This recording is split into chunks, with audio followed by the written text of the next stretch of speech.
Allez, nous sommes dimanche. Bonsoir et bienvenue au 7 Info. L'équipe du dimanche pilotée ce soir par Abdoulaye Baro. C'est parti.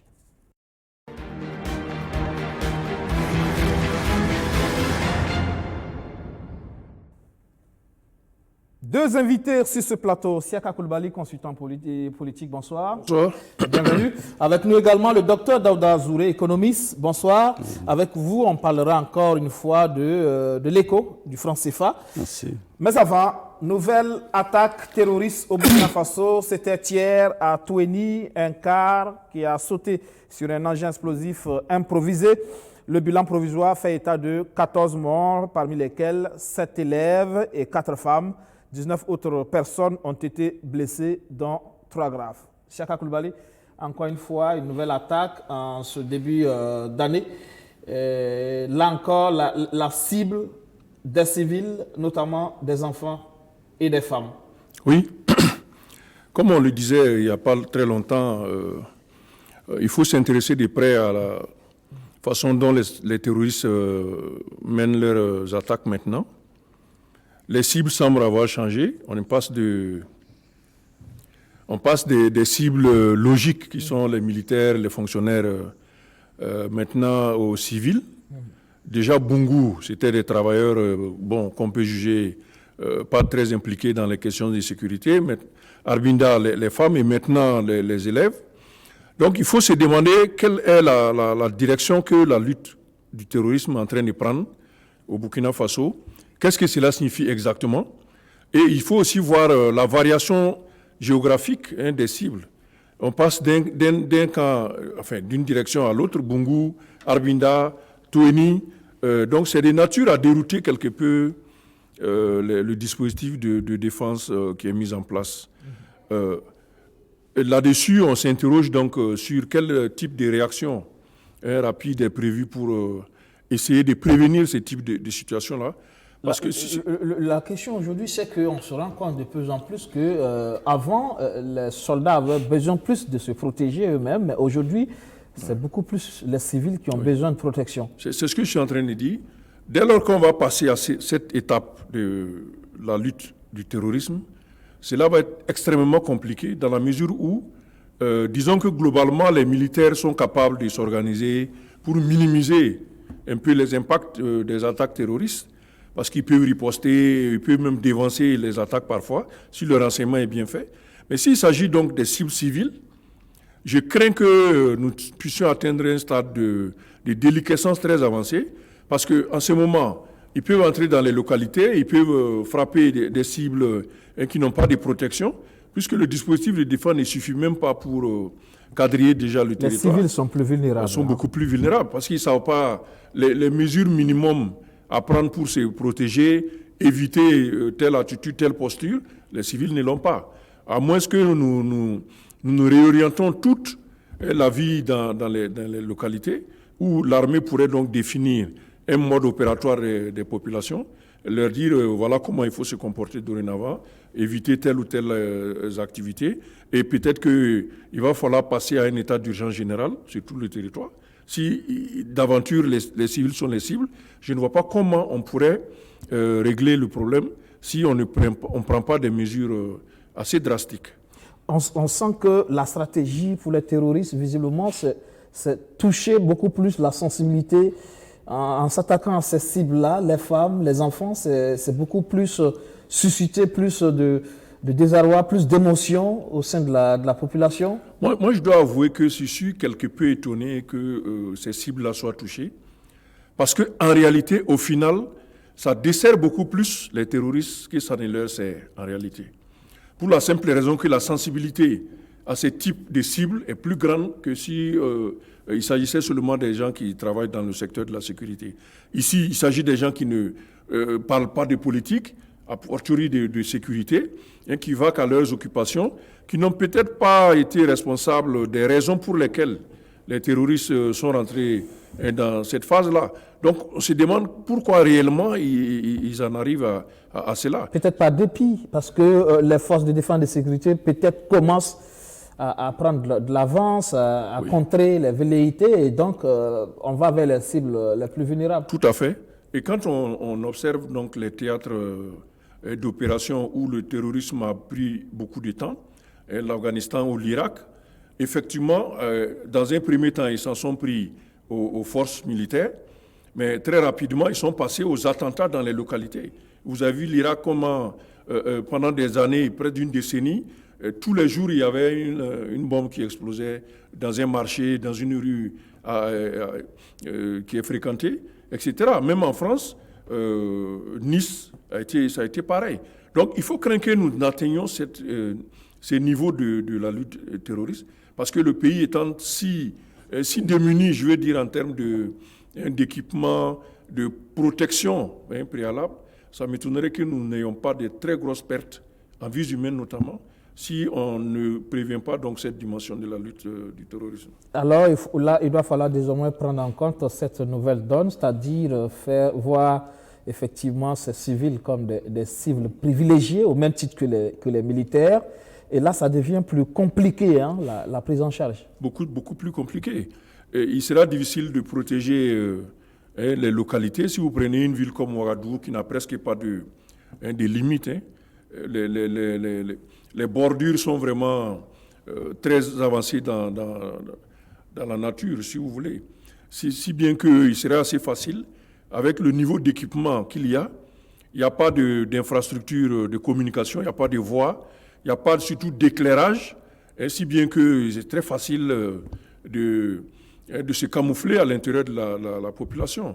La stratégie sera peut-être de faire beaucoup plus dans la sensibilisation, comme vous l'avez dit justement, oui, en demandant aux populations d'éviter peut-être des regroupements, ce type de convoi, oui, par exemple, comme ce qu'on a vu hier à Toeni. Oui. On a vu le ministre de l'Éducation nationale qui est monté justement au créneau pour dénoncer un peu le non-respect des consignes données. Au-delà donc de la sensibilisation, qui va plus loin que tout ce qu'on est en train de dire, il y a le renseignement qui devrait être beaucoup plus efficace également. Vous savez que cela n'a pas été très ébruité. Fin décembre, il y a eu des arrestations de groupes qui avaient entreposé des armes à Karpala. Et les services de sécurité avaient intervenu et avaient fait des arrestations en ayant quadrillé. Donc, vous voyez, ces quartiers, n'ayant pas beaucoup d'équipement, pas d'éclairage, les voies ne sont pas très faciles à circuler. Les gens viennent loger un peu comme ils veulent, si bien que finalement, vous ne pouvez pas être sûr de qui est réellement dans la maison. Est-ce que c'est des paisibles citoyens ou est-ce qu'ils ont d'autres ambitions? Donc la question va devenir véritablement très périlleuse maintenant si la tendance est confirmée. Donc je ne sais pas qu'est-ce que les services de défense et de sécurité sont en train de prévoir pour régler cette dimension particulière de la lutte, peut-être faire en sorte que ce soit maintenu dans l'ancienne formule où ce sont les FDS et les terroristes qui échangent souvent des coups de feu et qu'on n'arrive pas vraiment à cette dimension de... Peut-être que c'est là où l'idée également du chef de l'État des volontaires pourrait être mise à profit, mais en les orientant plus sur le renseignement, donc qui permettrait de déceler les situations à l'avance avant que les attaques meurtrières ne se produisent. Voilà.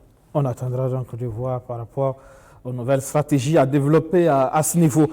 La fin d'année et les discours de Nouvel An, deux personnalités, deux discours, celui du président du Faso, Roch-Marc Christian Kaboré, et celui du chef de file de l'opposition politique, Zéphirin Diabré, regard croisé sur ces deux discours. Que ce soit le discours du chef de l'État ou celui du chef de file de l'opposition politique, les messages sont dominés par les défis sécuritaires et les élections générales qui se tiendront en 2020. Sur le plan de la sécurité, 2019 a été particulièrement éprouvante pour le Burkina Faso, reconnaît le chef de l'État qui exprime sa solidarité à toutes les victimes du terrorisme et des conflits intercommunautaires. À l'interne, des actions sont en cours, rassure Roch-Marc Christian Kaboré, qui annonce que la politique de sécurité nationale est fin prête. Mais pour que ces actions soient efficaces, il faut une trêve sociale et l'union sacrée des Burkinabés. La trêve sociale que j'ai demandée aux partenaires sociaux, ainsi que l'union sacrée des filles et des fils pour relever les grands défis dressés devant la nation, nous permettront de renforcer le climat de confiance pour améliorer les conditions de vie de tous les habitants du Burkina Faso. Union sacrée certes, mais pas question de fermer l'œil sur les manquements du gouvernement, dira le CEFOP. Face à ce malheur, bien entendu, nous devons retrouver les chemins de l'union sacrée des filles et fils du Burkina Faso. L'opposition politique réaffirme ici que l'union sacrée doit se faire autour de la nation, dont nos forces de défense et de sécurité sont le symbole immuable. Mais l'union sacrée ne nous interdit pas de situer les responsabilités, ni de dénoncer les mauvaises décisions du pouvoir en place. La tenue effective des élections de 2020, l'autre défi majeur évoqué par le chef de l'État et le chef de file de l'opposition, Zéphirin Diabré, à demi-mot, semble rappeler au gouvernement que le rendez-vous de 2020 est non négociable. En 2020, il y aura des élections couplées, présidentielles et législatives. Notre Constitution le prévoit, la démocratie l'exige et le dialogue politique en a décidé. Le président du Faso a décidé à respecter son engagement, mais il demande l'implication de tous.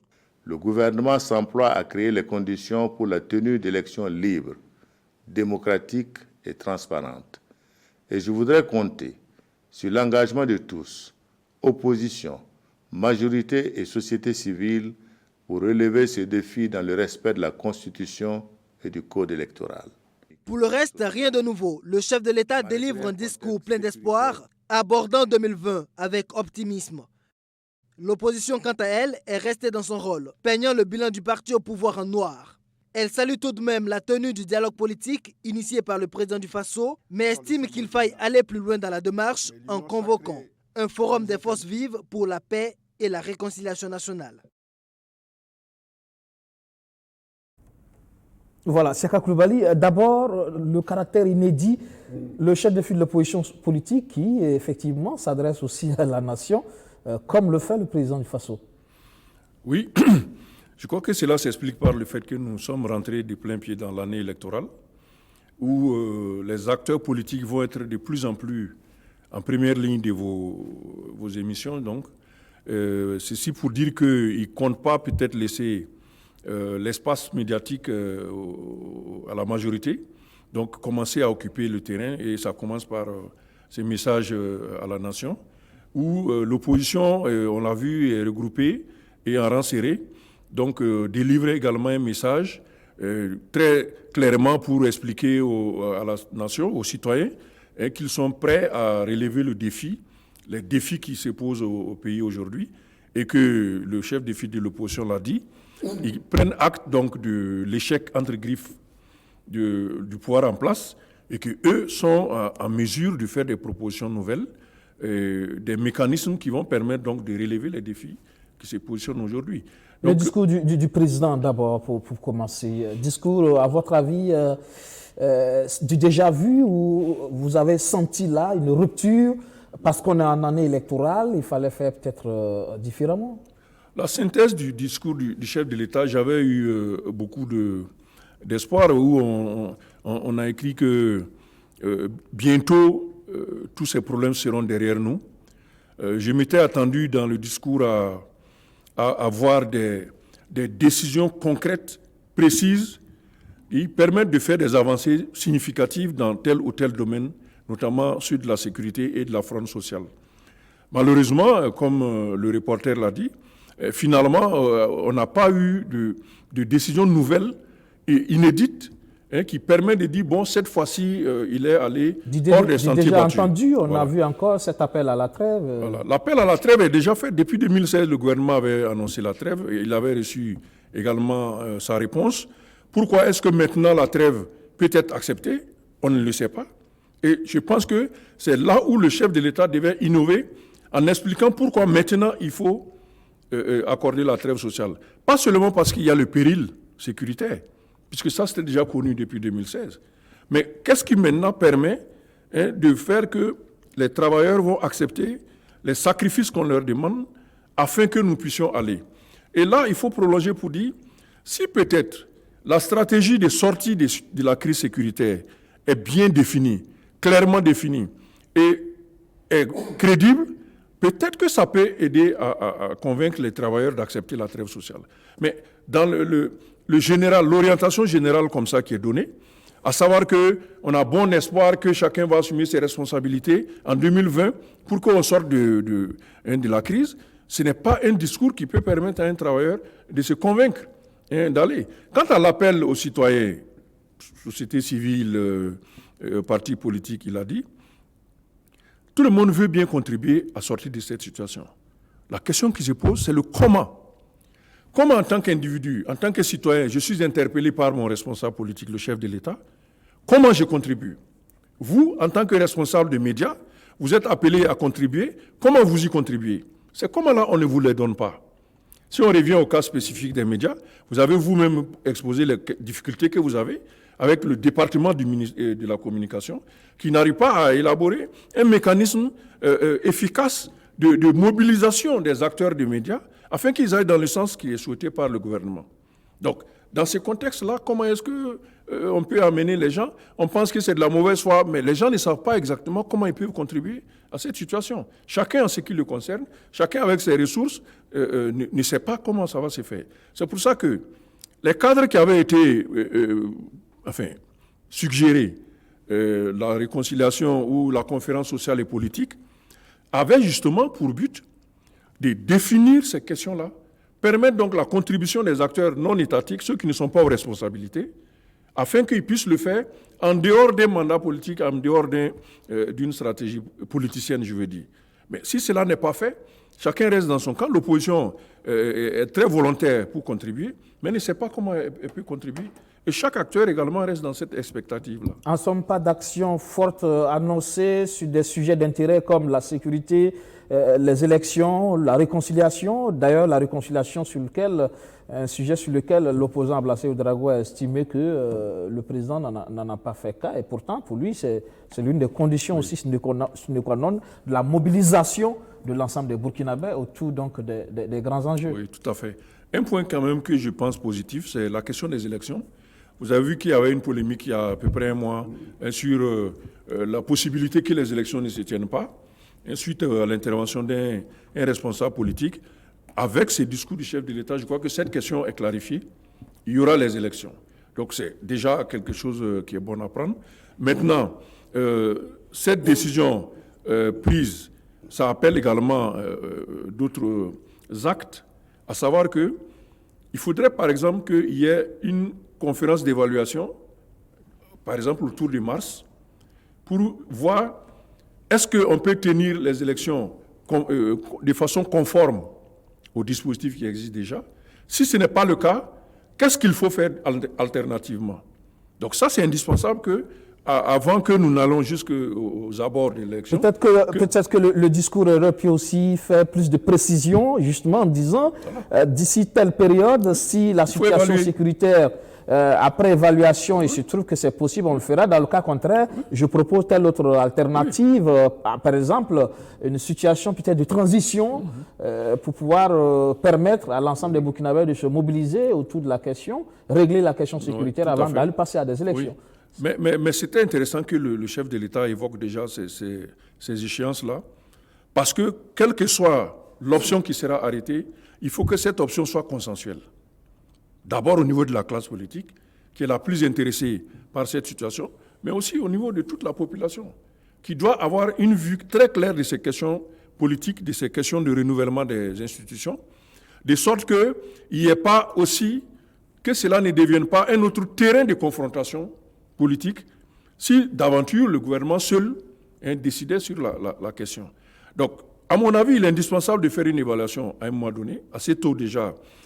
Donc, comme je dis, fin premier trimestre, autour de fin mars, pour évaluer est-ce qu'aujourd'hui, il est possible de tenir les élections à tous les endroits du pays. Si ce n'est pas le cas, il faut étudier les autres alternatives. La question des déplacés également est là. Donc, toutes ces questions, je crois qu'elles sont importantes à mettre dans l'agenda. Et c'est là où le discours, on pense qu'il n'est pas assez allé en profondeur. Par domaine, il aurait dû aller plus en profondeur et expliquer en quoi nous allons avancer dans telle ou telle direction ou pas. Bon, malheureusement, on n'a pas pu avoir cela. Voilà. Côté discours, chef de file de l'opposition politique, beaucoup plus offensif, non?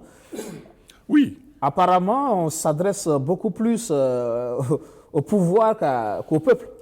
Il s'adresse au pouvoir, mais en réalité, il s'adresse aux électeurs. Parce qu'il dit clairement, le pouvoir en place n'a pas été en mesure de de ne serait-ce que normaliser la situation. Je veux parler du plan sécuritaire et aussi de la fronde sociale qui s'annonce, qui va être très animée. On sait que les états-majors syndicaux sont en train de s'apprêter pour donner des réponses à cette décision sur les prélèvements sur l'UTS. Donc, c'est une année qui risque d'être animée. Donc, le chef de file de l'opposition, ou l'opposition en général, essaye de tirer avantage donc, de ces difficultés entre griffes du pouvoir en place, qui, sur le plan sécuritaire, est débordé, parce que les attaques se déroulent un peu partout.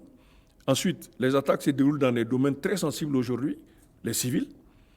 Donc là-dessus, on ne peut pas accréditer le pouvoir en place d'un bilan flamboyant. Donc le chef de file de l'opposition tire profit donc, de cette situation. Et justement, apparemment, ce discours de Nouvel An du CEFOP, c'est juste une occasion pour tirer encore à boulet rouge sur le pouvoir. Oui. Mais en vérité aussi, fallait-il s'attendre aussi à des propositions, à des annonces fortes aussi pour ce qui est de l'opposition? Oui, ça on l'a dit déjà lorsque le dialogue politique, par exemple, s'était déroulé. On a vu que l'ensemble des points qui avaient été soumis avaient été adoptés consensuellement. Donc ça avait un peu attiré l'attention. Et l'explication, c'est que l'opposition veut dire clairement que pour qu'elle, disons, donne ces solutions, il faut d'abord qu'elle soit en position d'élus, d'animation des institutions, de sorte qu'ils vont, au lieu de parler théoriquement de ce qu'il faut faire, ils vont appliquer. Et c'est disons, cette proposition que l'opposition fait à la population, aux citoyens, aux électeurs burkinabés, pour leur dire, bon, écoutez, on a eu 5 ans d'une gestion. Nous pensons que cette gestion n'a pas été heureuse. Il faudrait envisager de passer à autre chose. Donc, de façon sibylline, l'opposition est en train d'essayer de tirer les marrons du feu d'une situation qui n'est pas très, très reluisante. Et ça ne peut être que de la faute de la majorité, à mon avis, pour la simple raison que les mécanismes qui auraient pu permettre à l'opposition d'être responsabilisée aussi dans cette situation, le pouvoir, malheureusement, n'en a pas fait usage. Ils auraient pu, face à une situation qui se délite, s'arranger pour trouver un accord politique où l'opposition aurait joué certains rôles. Ce qui les aurait mis dans l'embarras, parce qu'ils auraient partagé les responsabilités de la situation où on se trouve. Cela n'a pas été le cas. Donc l'opposition a bon dos de dire, bon, vous avez voté un pouvoir, ce pouvoir a géré la situation pendant les 4-5 années, donc tirez-en les conséquences. Parce qu'on n'a pas fait une autre politique envers l'opposition. En tout cas, c'était pour le président de Faso le dernier discours, en attendant bien sûr les élections. Ça pourrait être le dernier, comme ça peut être. Il peut en avoir d'autres s'il est réélu. Effectivement, pour beaucoup, on s'attendait aussi à voir cette couleur de discours de fin de mandat qu'on n'a pas forcément aussi beaucoup senti. Oui, c'est vrai. Peut-être que, comme le chef de l'État l'a dit à d'autres occasions, par exemple, la situation sécuritaire, il a déjà dit que ça va être de longue haleine. Donc, il ne pense pas que même si un autre pouvoir arrive, cela va finir de sitôt. C'est peut-être donc la prise en compte des déterminants donc, de ce terrorisme-là, sachant que les causes ne sont pas seulement internes, elles sont aussi externes au pays. Donc, il pense peut-être qu'il ne faut pas tout de suite conclure en disant, avoir une posture défaitiste, en disant oui, je n'ai pas été en mesure de le faire. Il reste dans sa lignée habituelle, en disant que des actions doivent être menées et il va tirer donc les responsabilités de ceux qui ont, disons justement ces responsabilités-là, pour que 2020, on puisse faire le maximum et permettre que le bilan lui soit plus favorable d'ici qu'on arrive aux échéances électorales. Voilà. On va aller du côté de la Côte d'Ivoire, où ça bouillonne également sur la scène politique, avec les avocats de Guillaume Soro qui donnent de la voix. Ils dénoncent l'inconstitutionnalité et l'illégalité du processus judiciaire enclenché contre l'ancien président de l'Assemblée nationale ivoirienne. Face à un parterre de médias nationaux et internationaux, les conseils de Guillaume Soro sont sans embâche. La poursuite de leurs clients et de 5 autres députés proches est illégale et anticonstitutionnelle. Le parquet d'Abidjan a violé les règles de procédure, ont clamé Maître Pierre Dago et ses camarades. Depuis le 23 décembre 2019, nos clients, M. Soro Kibafori Guillaume et bien de ses proches, font l'objet de 3 procédures d'information dont la mise en œuvre procède de graves violations de leurs droits constitutionnels et légaux. Cela dit, ni M. Soro Kibafori Guillaume, ni les honorables Soro Kanigi Mamadou, Alain Aïman Lobognon, Kamara Lukiman, Kando Soumaoro, Yao Soumaïla ne peuvent être poursuivis en dehors des cas de flagrant délit sans l'autorisation de l'Assemblée nationale lorsque celle-ci est en session, ce qui était le cas au moment où les poursuites ont été initiées. Guillaume Soro est député, ancien président de l'Assemblée nationale, ministre, ancien premier ministre.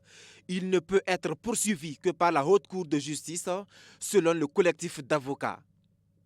Pourtant, en Côte d'Ivoire, l'effectivité de cette institution est toujours attendue. Si la justice persiste dans les poursuites, les avocats menacent de saisir la Cour africaine de justice. Mais en attendant, ils veulent avoir accès au dossier d'accusation, ont-ils plaidé ce vendredi 3 janvier.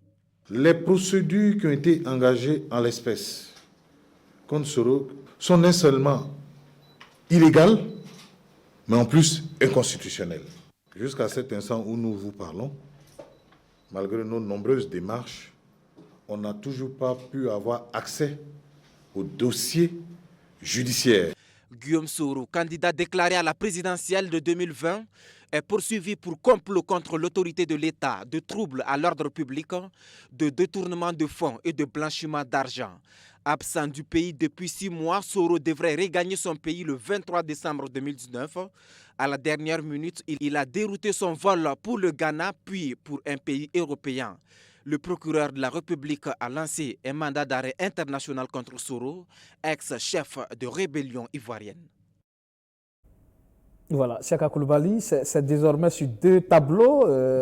Soro Diom, il y a le terrain politique, mais aussi le terrain judiciaire. Oui, donc on le voit, c'est une saga qui est en train de démarrer en Côte d'Ivoire également. Et comme les avocats l'ont dit, il y a matière aujourd'hui à polémiquer. Et effectivement, ça saute à l'œil que certaines procédures doivent être adoptées avant qu'on ne puisse poursuivre des personnes dépositaires de mandats électoraux. Et apparemment, cela n'a pas été le cas. Et en réfléchissant, on peut penser que certainement l'agenda politique a pris le dessus sur l'agenda judiciaire, pour la simple raison qu'on ne comprend pas qu'est-ce qui empêchait le gouvernement ou la justice ivoirienne de passer par l'autorisation préalable de l'Assemblée nationale, de faire lever les mandats, étant donné la nature de la majorité qui est en place, cela ne posait aucune difficulté. Donc on se demande pour quelles raisons cela n'est pas fait. Donc je pense que peut-être la voie judiciaire peut être une voie heureuse parce qu'elle est garante donc, du respect des lois. Et de cette manière, il est fort possible que si la justice reste elle-même et qu'elle arrive à se détacher des agendas politiques, elle pourrait rendre une décision ou un solutionnement de cette affaire qui préserve la paix en Côte d'Ivoire. Malheureusement, c'est justement tout le problème, l'indépendance de cette justice-là. On a vu cette semaine aussi ce discours de Nouvel An de Charles Blé Goudé depuis la Haye, justement, qui dénonçait justement cette justice, voilà, un féodé qui a été aussi condamné, justement. Et là, qui voit aussi toutes ces perspectives politiques tomber à l'eau. Et donc, le débat, il est là, l'indépendance de cette justice ivoirienne. Oui, tout à fait. Nous sommes bien placés ici au Burkina pour en parler. C'est un gros débat, la question de l'indépendance de la justice dans les pays, dans les démocraties en construction en Afrique. Généralement, les lois existent qui permettent à la justice d'être indépendante. Malheureusement, les individus qui animent la justice ne semblent pas vouloir accepté d'assumer cette mission qui est la principale mission en réalité de la consolidation des États de droit. Parce que tant que la justice ne va pas s'assumer, il sera très difficile d'avoir des États de droit. Il sera dès lors très difficile également d'avoir des démocraties. C'est pour ça que, en général, si vous prenez l'histoire politique du Burkina Faso ou aussi la Côte d'Ivoire, c'est pareil, il y avait une évolution en dents de scie, en démocratie et retour à des régimes d'exception ou à des crises des crises armées, comme la Côte d'Ivoire l'a connu. Donc c'est déplorable que 60 ans après les indépendances, nous ne soyons pas en mesure, en Afrique, je globalise ici, de s'assumer sur ce plan-là. Pourtant, les solutions existent partout. S'il est vraiment, il a été découvert des faits à l'encontre de ceux qui sont aujourd'hui poursuivis, on ne voit pas pourquoi est-ce qu'on n'appliquerait pas tout simplement les lois des procédures qui existent. En tout cas, le président du Ivoirien, Ouattara, en tout cas dans son adresse aussi à la nation pour le Nouvel An, a dit que la loi sera appliquée dans toute sa rigueur. Il est revenu sur cela. Mais là aussi, on s'attendait à un discours qui allait enclencher la réconciliation, un peu apaiser l'atmosphère et peut-être un discours qui tendrait la main justement pour essayer donc de tuer cette crise qui est en train de couver. Mais comme on le sait, le processus de réconciliation en Côte d'Ivoire peut être classé aussi parmi ceux qui n'ont pas réussi en Afrique. Donc on a globalement ceux qui ont marché, il y a l'Afrique du Sud et le Rwanda, et puis ceux qui n'ont pas vraiment fonctionné, la Centrafrique et la Côte d'Ivoire, pour les processus qui ont été initiés. Donc la Côte d'Ivoire, dès l'arrivée au pouvoir de Alassane Dramane Ouattara, avait donc initié un processus de réconciliation, notamment en mettant en place la commission Vérité et Réconciliation, qui a surtout procédé à des indemnisations de ceux qui ont été victimes pendant la violence armée. Et après ça, la dimension politique de la réconciliation est restée dans les starting blocks. Donc, on avait pensé que cette question allait couvrir la situation de ceux qui sont à La Haye, Babo Laurent et Charles Blé Goudé. On avait également pensé que la question de la succession du troisième mandat aurait été également dans l'agenda de la réconciliation. Malheureusement, ces questions n'ont pas été ouvertes. C'est ça que Guillaume Soro, dès lors qu'il n'était plus dans les contraintes de son rôle de président de l'Assemblée nationale, a commencé à utiliser comme cheval de bataille en disant que lui, il va apporter la réconciliation. Et il a même commencé en rendant visite à ses anciens adversaires en griffe, Charles Blé Goudé notamment, le président Bédié aussi, en Côte d'Ivoire là-bas. Donc, cette question de réconciliation, je suis sûr, va s'inviter à l'élection de 2020, fin de cette année-là, pour être mise au bilan du pouvoir en place qui ne pourrait pas se créditer donc d'avoir fait la réconciliation. En tout cas, vraisemblablement, Ouattara ne semble pas partant pour 2020. Oui, son discours n'est pas très clair. Il a avancé en disant qu'il veut laisser le pouvoir aux générations nouvelles, sauf si on le sait en politique. C'est vrai qu'il fait toujours le clin d'œil, justement. Voilà. C'est sauf s'il peut devenir l'essentiel d'ici les prochains mois. Voilà. On parle à présent de franc CFA, de l'ECO, ce processus donc de transition qui a été enclenché avec notamment aussi le président ivoirien Alassane Ouattara, avec de nouvelles précisions justement, avec notamment la BCEAO, ce communiqué qui est sorti de la BCEAO, Dr Daouda Zouré, on en parle avec vous. Vous dites l'intérêt de ce passage-là, c'est que désormais, avec justement le retrait des devises, c'est désormais que la BCEAO a les pleins pouvoirs pour la gestion de la monnaie, c'est bien ça? En fait, pour faire un peu une image, en fait, la BCEAO passe d'un rôle de simple comptable maintenant à un rôle de manager. Donc les réserves qui étaient posées, disons, en France, qui faisaient polémique, donc maintenant, ces réserves-là, disons, seront à la disposition de la Banque centrale, maintenant qui pourra les placer là où il veut. Encore faut-il que, justement... L'autre aspect, disons, c'est le retrait de la France dans la gestion. Donc ça veut dire que la politique monétaire, économique, disons, sera maintenant initiée par la Banque centrale. Donc ce sont des... Encore faut-il qu'il faut avoir la technicité, voilà, la capacité de gestion. Maintenant, est-ce que en amont, on a réfléchi capacité de management? Vous savez déjà que nos budgets, déjà annuels là, on n'arrive pas à faire de bonnes prévisions. Est-ce que on a prévu en amont la BCEAO a les cadres pour, non? Je dis que, en fait, pour moi, la Banque centrale, dans la mesure où ça serait une banque centrale où le gouverneur sera indépendant, donc il faut en fait un autre profil. Donc ce sont les chefs d'État encore qui mettent leurs petits copains, autres là, ça ne va pas marcher. Donc il faut des gens pointus pour pouvoir gérer. Sinon, c'est là qu'on nous attend. Voilà, donc si cela n'est pas fait, donc le problème va se poser. Donc réfléchir d'abord. Maintenant, est-ce qu'on a les hommes pour ça? Est-ce que le politique encore, vous voyez nos institutions qui sont là, régionales, les gens de personnes qui sont là, donc il ne faut pas qu'on tombe dans cela. Ça aussi, c'est un aspect très important. Pour moi, au-delà de ça, est-ce que, en fait, même si on part, disons, à l'éco, c'est ça l'objectif, est-ce que, en fait, ça va nous sortir, en fait, des problèmes? Lorsque vous créez une monnaie, en fait, c'est pour impulser le développement. Vous êtes d'accord? La finalité. Est-ce qu'au niveau de la CEDEAO, avec 1000 politiques et une seule monnaie, est-ce que ça peut aller? C'est ce que je disais dans mon... La convergence des politiques, oui, vous en avez parlé dans votre livre. Pour dire qu'en fait, disons, en fait, le problème des intellectuels africains, c'est toujours de ne pas innover, de copier. Vous en êtes un, il faut apporter votre contribution. Non, c'est pourquoi, non. De toute façon, j'ai pris connaissance. C'est pourquoi je l'ai fait dans les propositions dans mon livre. Je dis qu'en fait, pour l'Afrique aujourd'hui, nous ne pouvons pas faire l'intégration comme en Europe. Ce n'est pas possible.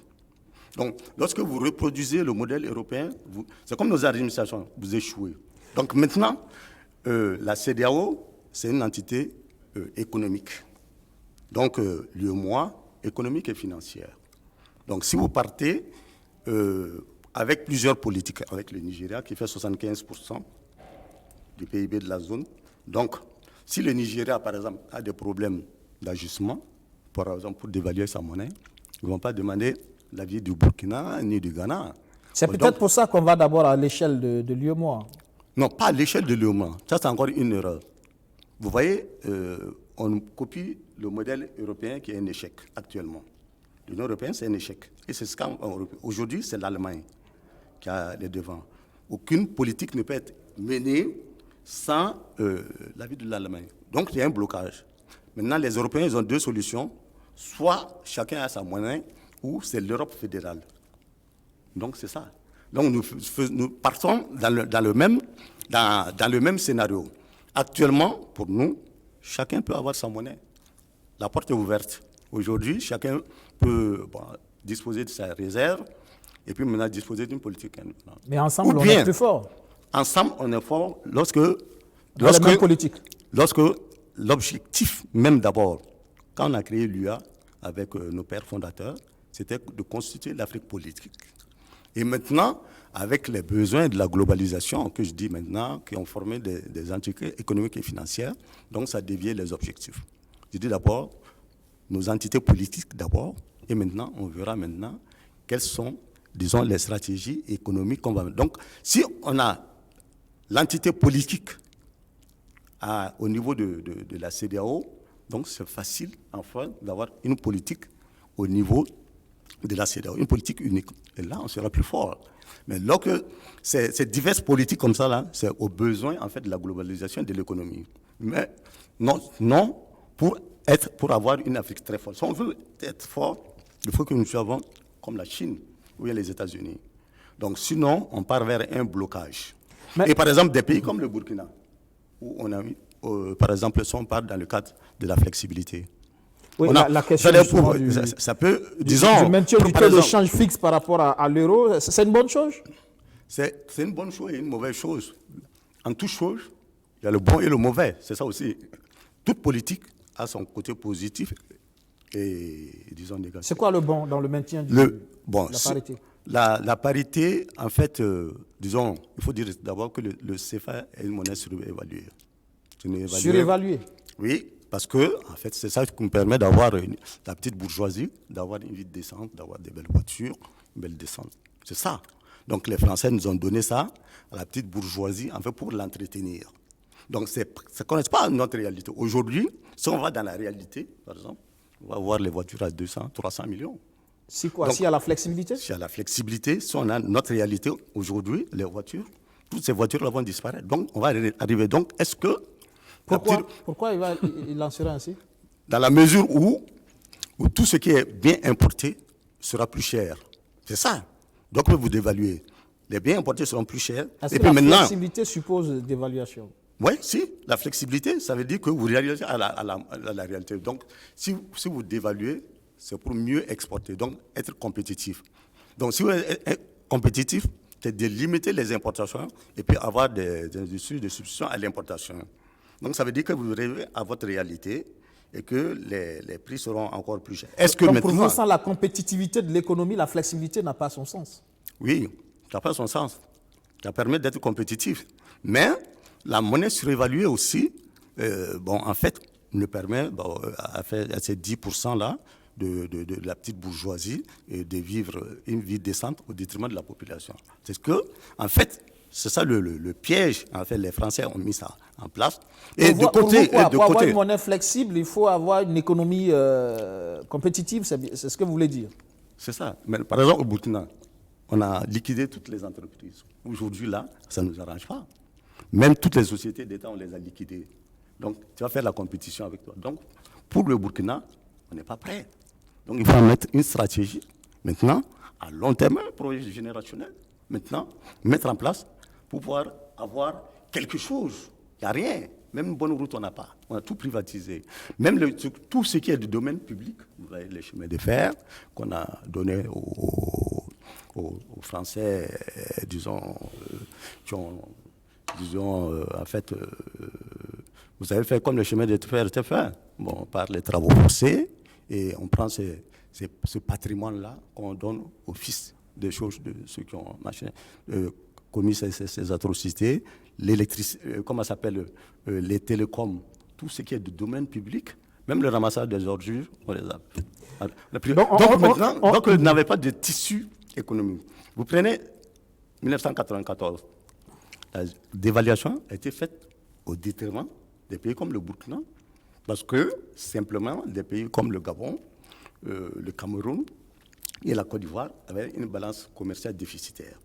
Et maintenant, le FMI a décidé qu'il fallait faire une dévaluation. Même en 1991, moi j'ai rédigé une note pour dire qu'il y aura les prémices de la dévaluation et que, donc, le Burkina, en tant que pays importateur net, disons, n'arrangeait pas. Effectivement, il y a eu de la dévaluation. Qu'est-ce qu'on a fait? On n'a rien fait. Donc, il faut tirer les leçons. On va rentrer dans le même système. Lorsque vous ne tirez pas les leçons de ce qui s'est passé, donc ça veut dire qu'on n'a pas encore un État où on peut avoir des institutions de prise de décision. Ils sont partis à Abuja négocier, disons, l'entrée à l'ECO. Est-ce qu'il y a 8 pays? Ou bien. Donc maintenant, l'intérêt du Burkina, ce n'est pas la même chose que la Côte d'Ivoire. Si c'était dans une entité politique, je suis d'accord. Mais où c'est une entité économique, chacun, maintenant, qu'est-ce que nos dirigeants, c'est-à-dire, est-ce que nos dirigeants ont pris en compte le fait que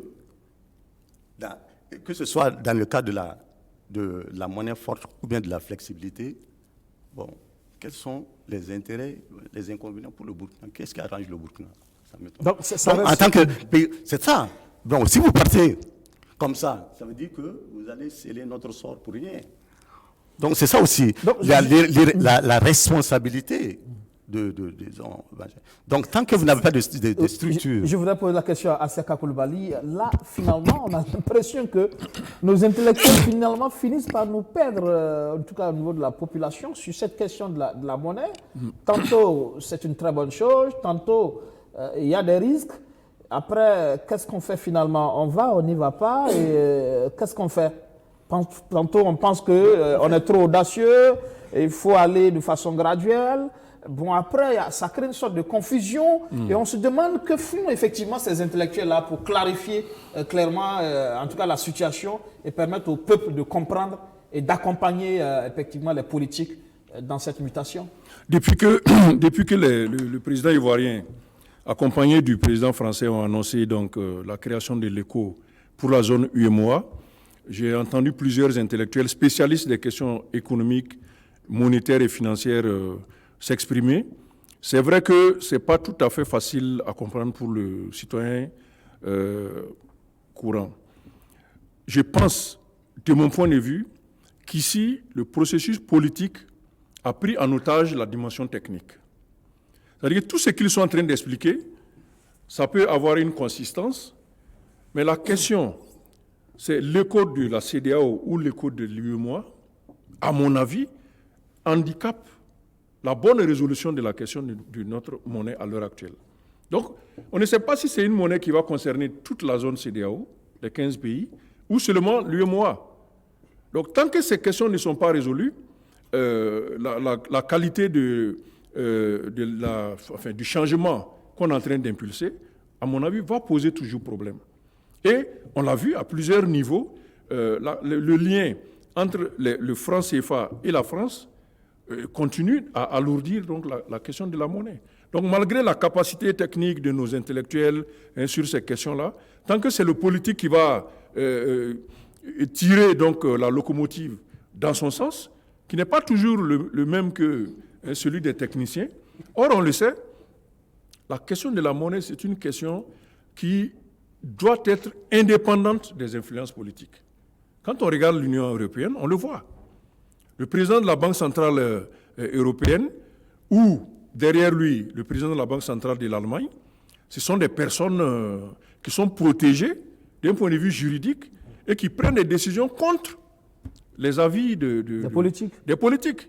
On l'a vu, lorsqu'il y a eu la crise en 2008, le président de la Banque centrale de l'Allemagne avait adopté des questions de taux d'intérêt qui n'étaient pas ce que le politique voulait.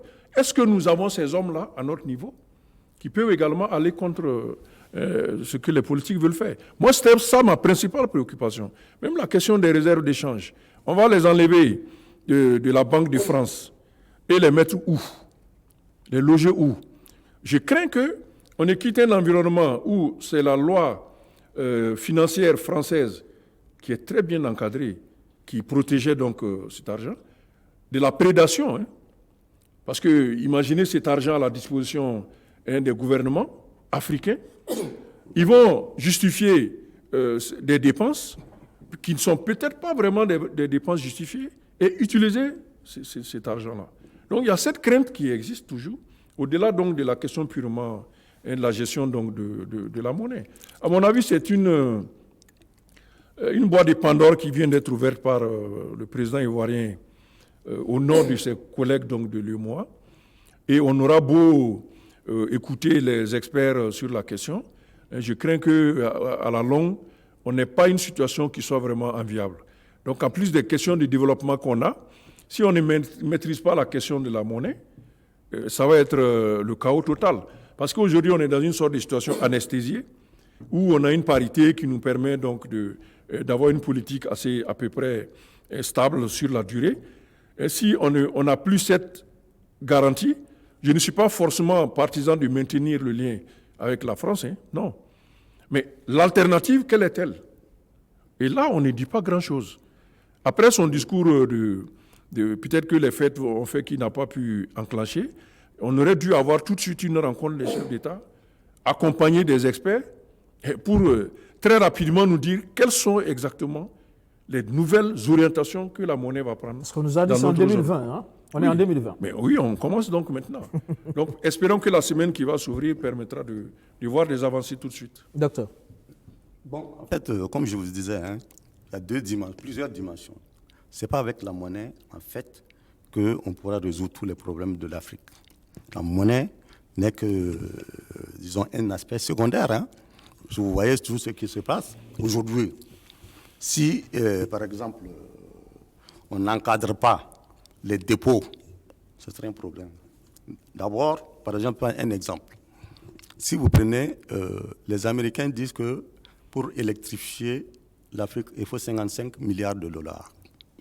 Et qu'il y a 150 milliards de dollars que nos dirigeants envoient chaque année dans les banques suisses. Et puis, si vous voyez, les dépôts, ça te fait près de 2000 milliards de dollars de fonds illicites qui sont dans les banques suisses. Donc, ça fait 30 fois l'aide au développement. Donc, ça veut dire que je vous demande 1 million comme prêt. Oui. Et maintenant, je vous envoie 30 millions dans votre compte. Donc, on a un problème sérieux. Donc, la question de la monnaie est secondaire. Donc, vous voyez, c'est beaucoup plus une question de gouvernance. Voilà. Donc, maintenant, la question, c'est une question de gouvernance. Donc, vous voyez, si on a tous ces fonds-là, on n'aura plus de problème. Les Français n'ont qu'à garder notre argent, on s'en fout. On n'a qu'à garder notre argent. Donc, vous voyez, la question, en fait, la question, c'est la question de l'élite qui est au pouvoir, qui a tourné dos, en fait, au peuple. Donc, il ne faut pas se dire, hein, c'est eux les responsables. Dès qu'ils sont venus avec leur diplôme, ils se sont donnés plus de droits que de devoirs. C'est ça. Lorsque c'est-à-dire cette manne, les Européens se moquent de nous. Parler de ces femmes, machin, tout ça là. Pourquoi ils ne nous respectent pas? C'est ça. Ces fonds-là sont là, ça ne bouge pas. Lorsque, les responsables politiques, que ce soit burkinabé, ivoirien, dépose son argent, ce qu'il n'a pas besoin, vous êtes d'accord avec moi? N'a pas besoin. Ce qu'il insiste, il n'a pas besoin de ça. Il thésaurise. Donc, voici notre problème réel. Comment faire face, disons, à ces dirigeants qui sont des kleptomanes? C'est ça. Tant qu'on ne va pas résoudre ça, on va aller nulle part. La question de la monnaie, c'est secondaire. C'est-à-dire, c'est la gouvernance. Et quel mode de gouvernance? C'est-à-dire, lorsque tous ces intellectuels-là, comment ils sont formés, c'est-à-dire formatés, européens, d'accord, mange européen, francophonie, donc en fait c'est-à-dire ce formatage-là, en fait, qui ne permet pas de reproduire le modèle européen. Lorsque pour reproduire un modèle, tu ne peux pas aller loin. Vous, la question, c'est moins le CFA que la francophonie est plus dangereuse, à votre avis? La francophonie nous doit marcher plus contre la francophonie que le franc CFA. La francophonie, d'abord, c'est la perte de notre identité. Quand vous n'avez pas une identité, qu'est-ce que vous pouvez faire? Vous ne pouvez rien faire.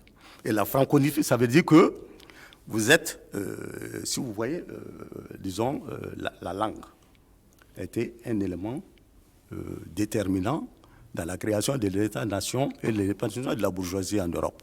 Donc, la langue, c'est un élément fondamental de communication et de commerce entre les hommes. Donc, lorsqu'on est pour la francophonie, ça veut dire que on est français, on consomme français. C'est ce que ça veut dire. Ça veut dire qu'on abandonne, lorsque tu abandonnes ta culture, ça veut dire que tu ne peux pas atteindre l'autre. C'est-à-dire que tu as décidé que le français est supérieur aux Maliens, aux Sénégalais, ainsi de suite. C'est ce que ça veut dire. Donc, notre problème, c'est là, c'est-à-dire, c'est ce phénomène d'acculturation. Notre problème, c'est en fait... Ça, c'est les grandes théories connues maintenant. Non, c'est pas non. Comment aujourd'hui nos intellectuels arrivent effectivement à nous sortir de là? C'est ça qu'on nous attend. Parce qu'on a l'impression que vous ne semblez pas, jusqu'à présent, rien comprendre sur la question de la monnaie. Le discours, il n'y a pas encore eu de discours suffisamment produit en termes d'éclairage de l'opinion aussi. Parce que quoi qu'on dise, si les choses, on en est arrivé là, c'est parce que aussi de plus en plus, il y a des opinions publiques fortes qui montent. Mais cette opinion a besoin d'être suffisamment éclairée techniquement pour pouvoir comprendre. Ce que je dis, en fait, la responsabilité des intellectuels, c'est quoi? Jusqu'à présent, qui a écrit sur le franc CFA? Personne. Personne n'a écrit sur le franc CFA. C'est ça, c'est un problème. Personne n'a écrit sur le franc CFA. Donc ça, c'est un problème. Et l'autre aussi, aspect du problème, quand on dit que les intellectuels, je dis, le problème, c'est l'élite. Quel est le problème actuellement de nos peuples maintenant? C'est à la population maintenant de se déterminer par rapport à l'élite qui a été formatée européenne. C'est ça. Lorsque vous êtes incapable de porter des solutions avec vos diplômes qui sont là, ça pose un problème. Bon, professeur en droit, etc., bon, formé à Paris, etc. Vous êtes à la Sorbonne et que vous êtes incapable, vous produisez le droit. Vous êtes un produit de la Sorbonne. Malheureusement. Donc qui vient de reproduire le modèle, c'est le droit napoléonien, c'est ça, non? Oui. Bon, est-ce que Napoléon, c'est le Burkina? C'est ce qui fait justement, si on l'a vu avec le procès de Kémy Séba, la dimension culture, respect des valeurs, ce ne sont pas forcément inscrits dans... D'accord. Donc, c'est des trucs qui ne sont pas opérants. Tu as parlé tout de suite de la justice. La justice ne peut pas fonctionner. Pourquoi? Parce que c'est une justice de nature qui est déjà corrompue. Mais si tu prends la justice africaine, elle est supérieure à cette justice-là. Okay, donc, elle ne peut être que corrompue. Merci. On est en fin d'émission. Merci à tous d'être passés dans le 7 Info ce soir. Ça sera tout pour ce 7 Info. Merci de nous avoir suivis. Excellent suite de programme sur la chaîne Au Cœur de nos défis. Bonne reprise de travail demain. Bonsoir.